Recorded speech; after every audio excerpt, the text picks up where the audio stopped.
Let's take a look at some of the most common nodes inside of the Fusion page. There are just a ton of nodes in the Fusion page, and the good news is that you don't really need to know every single one of them. But let's take a few minutes and just look at some of the more common ones that you might want to use in your composites. The node that I usually start with is a blur because it's pretty easy to understand. Anything that you connect to this node gets blurred, and it outputs a blurry image. This is what I would call an effect node. And what that does is it takes an image and it does something to the image and then it outputs the result. Another type of effect node would be like a color corrector.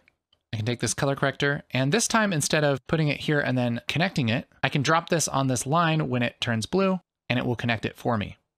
Again, with the node selected, I can make my adjustments here in the inspector and it will change whatever image I feed it and output the result. Another node that I use a lot is a transform node, and that's this one right here. Again, hook it up the same way, but what this does is transform the image so you can change the size and angle and location all just within that node. And if you turn the node on or off with this little switch here in the inspector, you can turn that effect on or off. I'll just reset that. And those are all nodes that really just affect an image that is being plugged into it. There are also nodes that will generate an image. Just like we have generators in the effects panel here in the edit page, we also have generators here in Fusion.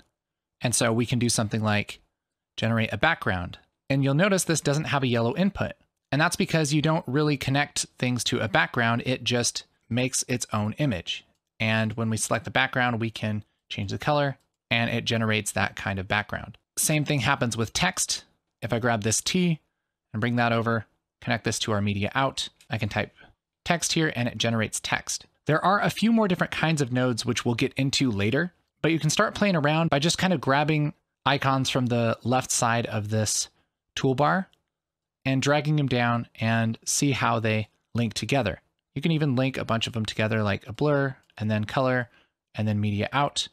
So we can make this really blurry and color correct it blue and stack your effects that way. So take some time and play with this, especially if you're not familiar with nodes, and we'll get working making some composites here in a little bit.